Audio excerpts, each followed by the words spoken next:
दक्षिणी पश्चिमी दिल्ली का ये इलाका नजफगढ़ है। नजफगढ़ से भारत सिंह विधायक हैं, जिन्होंने 2008 में निर्दलीय चुनाव जीता और बाद में INLD में शामिल हो गए। इलाके में सबसे बड़ी समस्या सीवर की है।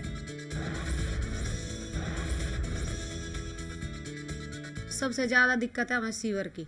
अगर सीवर चालू हो जाता है तो फिर हमारा जो भी गंद है सीवर के अंदर चला जाएगा। तो नालियां खुली हैं, इनमें सारा बारिश होती है तो पूरा रोडों पे पानी भर जाता है। और रोड भी अभी अच्छे से बने नहीं है, बनाते हैं बस थोड़ा सा नाम मात्र बना के छोड़ देते हैं उनने, फिर बाद में कोई पूछने के लिए नहीं आता। नजफगढ़ इलाका काफी पिछड़ा हुआ है। यहाँ बच्चों की पढ़ाई के लिए बेहतर स्कूल नहीं है, न ही इलाके में कोई अच्छा अस्पताल। खुली नालियां लोगों के लिए मुसीबत बनी हुई है। नजफगढ़ सीट से बीजेपी ने अजीत खाड़ा खाड़ी को मैदान में उतारा है, लेकिन कांग्रेस की तरफ से उम्मीदवार का ऐलान अभी तक नहीं हुआ है।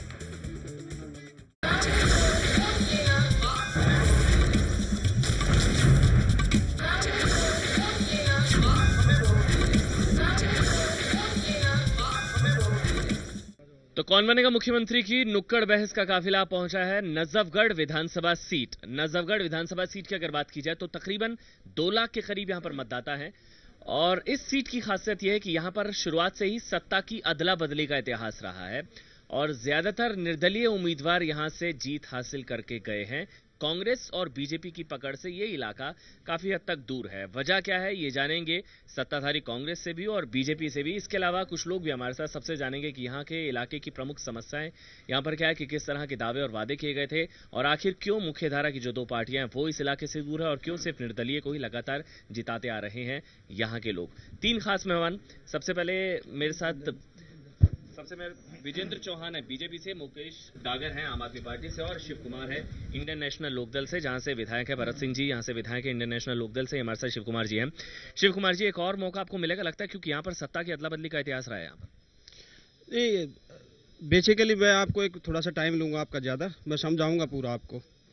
यहाँ पे जो निर्दलीय उम्मीदवार जीतते रहे उसका आप एक बेसिक कारण जानो। मतलब यहाँ पे कोई भी जो राजनीतिक पार्टियां हैं वो नजफगढ़ की जनता की उपेक्षा करती रही हमेशा।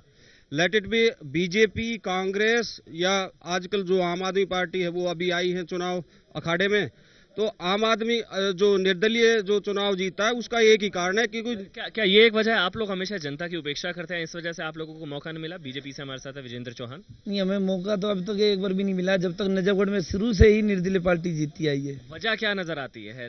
मुख्य धारा की पार्टियों ने क्या उपेक्षा की इन इलाकों की? हाँ जी बिल्कुल। ये वजह। इस बार मौका मिलेगा फिर बीजेपी को? आपकी बातों से लग रहा है बिल्कुल 100% नजफगढ़ से बीजेपी को मौका मिलेगा। इशूज क्या है, क्या काम नहीं हुआ, इशूज क्या है आपके? काम तो काफी नहीं हुए नजफगढ़ के अंदर। किस तरह से? जैसे कि खाली गली गली बनवा दी, गली गली से तो कोई वोट जीत नहीं सकता जी। नजफगढ़ में काफी इतना कहते हैं कि हमने ये काम करवा दिया, नजफगढ़ में इतना विकास अभी नहीं हुआ है। क्या विकास? सतही बात ना कीजिए, मुद्दे बताइए। क्या विकास नहीं हुआ? सड़कें, बिजली, पानी, क्या समस्या, क्या है? सीवर प्रॉब्लम क्या है यहाँ पर? यहाँ ज्यादातर हमारे नजफगढ़ के अंदर जाम का बहुत ज्यादा है।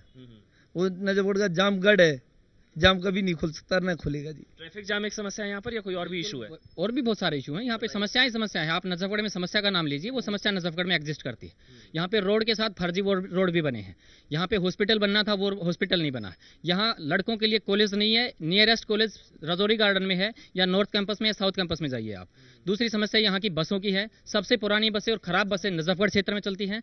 शिक्षा का बुरा हाल ये है कि यहाँ कंप्यूटर जो है कैरियर ओरिएंटेड कोर्स है, वो किसी भी विद्यालय में नहीं है। पूरी दिल्ली में कहीं पर भी 3 साइड में स्कूल नहीं चल रहे होंगे, नजफगढ़ में आज की तारीख में भी 3 साइड में स्कूल चल रहे हैं। सेमी कच्चा बिल्डिंग में स्कूल चल रहे हैं और दूसरे कोर्सेज के बारे में तो आप सोच ही नहीं सकते। परिवहन की जो समस्या है, पहले यहाँ पे रोड ठीक नहीं थे हमारे कार्यकाल से पहले। उसके बाद कॉमनवेल्थ गेम हुए 1 साल, जब 2008 में हम चुन के आए थे तो 1 साल पूरा का पूरा ना कोई, पूरी दिल्ली ठप कर दी थी कांग्रेस सरकार ने कॉमनवेल्थ के बहाने। आपने क्या किया 5 साल? हम 1 साल के बाद में जब हम आए थे, जब लो फ्लोर बसेस का पहले रोड ठीक किए गए थे।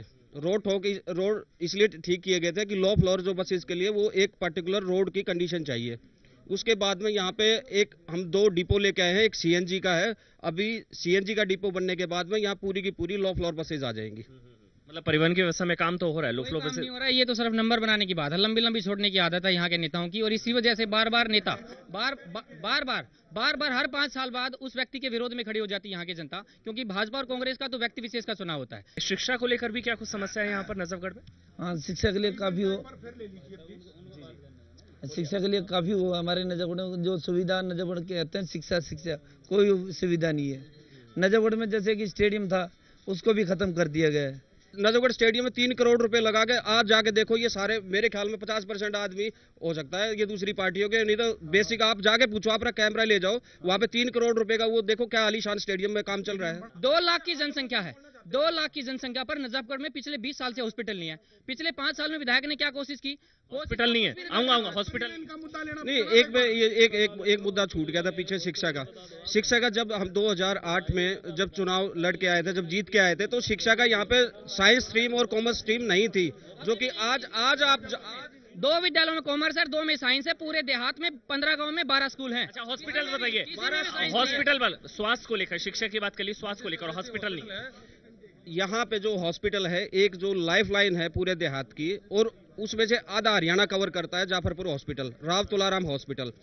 उसमें आप जाके देखिए कि अब ब्लड बैंक आ चुका है, मोर्चरी चालू हो चुकी है, गायनो के डॉक्टर आ चुके हैं, और 100 बेड का और इसको एक्सटेंशन भी मिल चुका है, 100 बेड का और हॉस्पिटल। आपके पास कुछ मुद्दे हैं, बीजेपी से आप हैं चौधरी साहब, शिक्षा, स्वास्थ्य, बिजली, सड़क, पानी, कोई मुद्दा है यहाँ पर?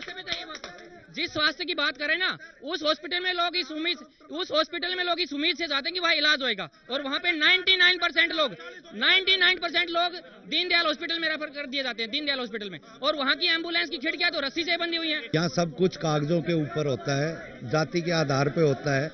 नजफगढ़ में ना तो कोई ठीक संस्था है, स्कूल की संस्था है, ना ही कोई स्वास्थ्य के लिए है, ना ही कोई बसेज का है। मैं सरकारी हॉस्पिटल में जाता हूँ, वहाँ देखता हूँ क्या समस्याएं हो रही हैं, कितनी भीड़ रहती है, क्या कभी इन्होंने जाके देखा? इनसे ये पूछो सर एक बार आप कुछ कहना चाहिए? हाँ सर, यहाँ पर जो है हॉस्पिटल में आते हैं, कह रहे हैं हरियाणा के अगला यहाँ इलाज कराने आते हैं, इलाज कराने नहीं, आप वोट डालने आते हैं। जिन रोडों की बात कर रहे हैं, रोड तो खूब बन रही है, रोड के बाद रोड, घरें नीचे कर दी, घरों का बेसमेंट बना दिया। एक रोड जो है 6 महीने में खाल उतर जाती है उस रोड की, ये रोड बनाई है। नाराजगी भी है, मिला जुला रिस्पॉन्स है, लेकिन सत्ता की अदला बदली का इतिहास यहाँ पर रहा है, और लग रहा है कि नजफगढ़ में एक बार फिर से वही इतिहास दोहराने जा रही है यहाँ की जनता। 4 दिसंबर को वोट जरूर कीजिएगा, और कल देखिए द्वारका से कौन बनेगा मुख्यमंत्री की नुक्कड़ बैठक।